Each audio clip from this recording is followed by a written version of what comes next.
Hello and welcome. I'm Eileen Lannon-Olfert, CEO of Business Cape Breton. Thank you for viewing our video business series covering the topics marketing, legal issues in business, human resources, business growth, and business in the community. Cape Breton business people and professionals are featured in these videos, and they wish to share their experience and knowledge to help you start your business and grow your business in our region. We hope that you will find this business series helpful.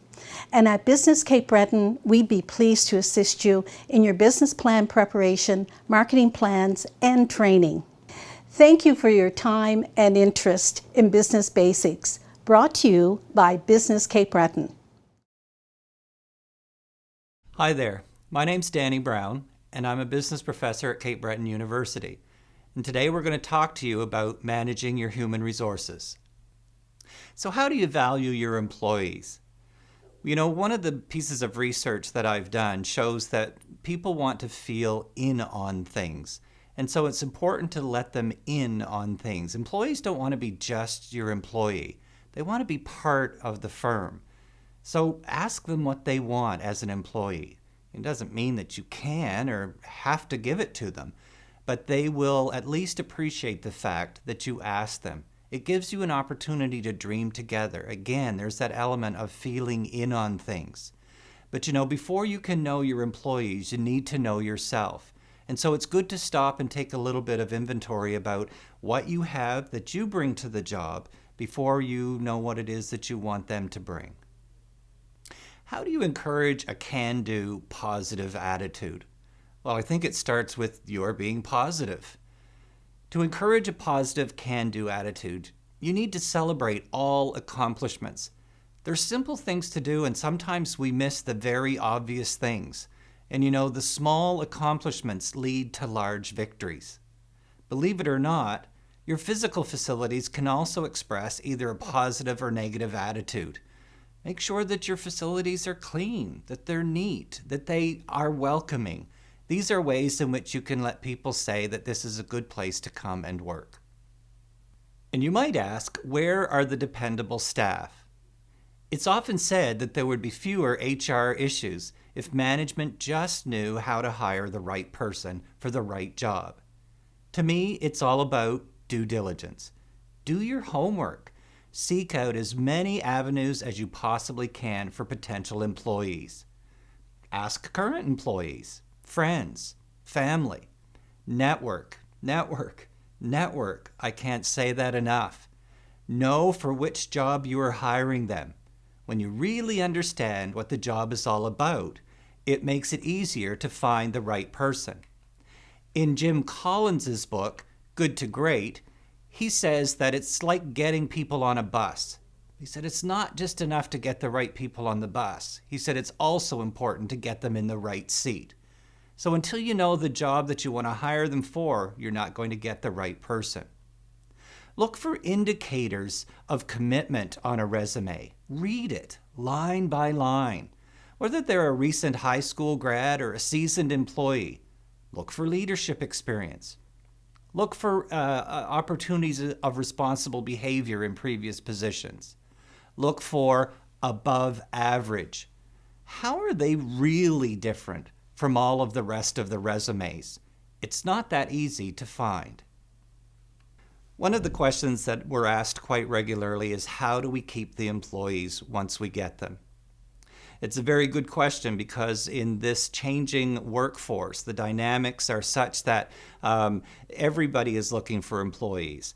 Not just, labor workers, but CEOs. Professors are not easy to find. The jobs are becoming rare.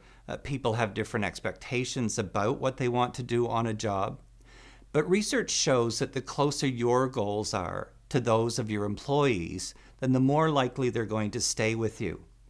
And in this day and age, not that it is a new phenomenon, for example, but it seems to be a little bit more prominent right now.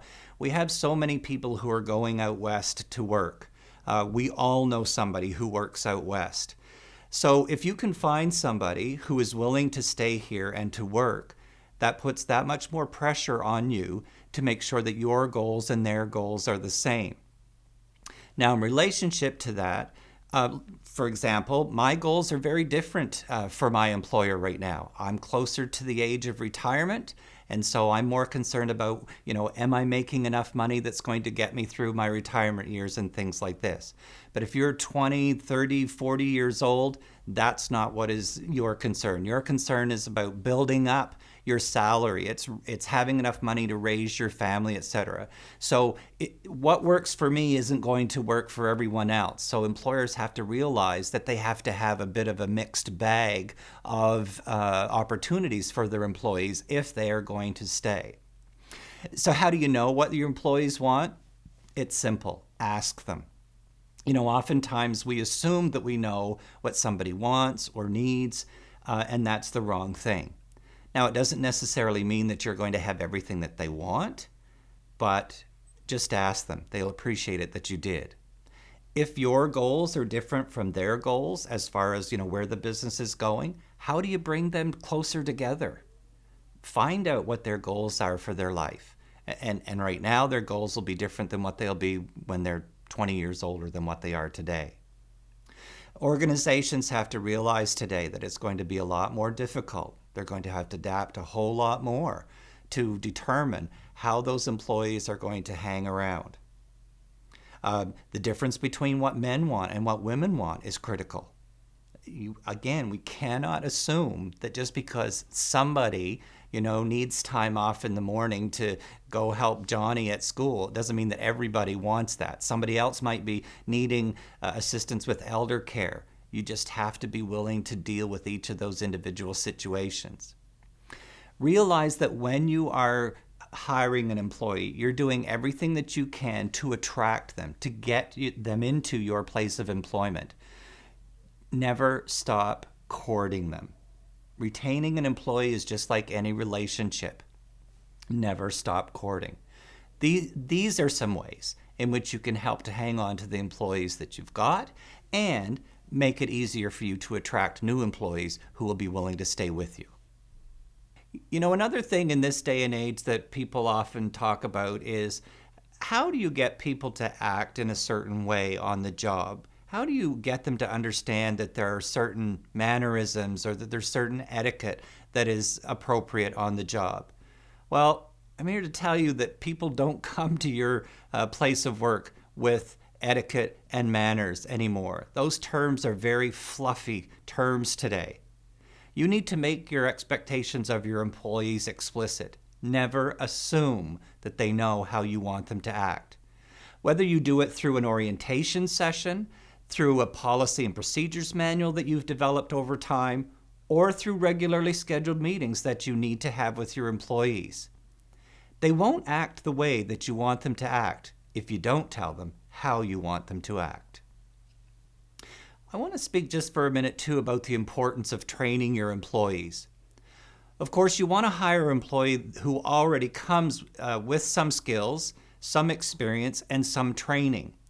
But you need to treat your employees like your investment portfolio. The more you deposit, the more you can withdraw. If you want an up-to-date employee, you need to keep them up to date. Network, network, network for personal training opportunities and distance training available online. Get involved with the Chamber of Commerce and other current agencies that tell you about places where your employees can learn about things that I'm talking to you about this very day. Sometimes these are training sessions that you can take right in your own office, over your computer through maybe a webinar, or maybe you've got to go downtown or uptown to visit some other office in order to get this training. Sometimes it's free, sometimes there's a small cost involved. And I know for small businesses, cost is always a difficult thing. So look for the opportunities where it is free. Become members of associations that provide regular workshops or that send out information to help you develop your employees. If you belong to a particular profession, then they have newsletters that give you this information on a regular basis. This is one way to retain your employees, as we discussed earlier. Keep them feeling like they are becoming an even better employee. Then their goals and your goals will be closer together and they're more apt to stick with you. And there's the ever-present time management question. I've been teaching a lot about time management for a long time, and I'm probably one of the slowest learners there is going. It's a difficult thing to do, but it's a friend and it's a foe all at the same time. But I will give you one little tidbit that I always find is very helpful. And you've heard of a 2 before, as we would say, but this is a 2 by 10, I call it.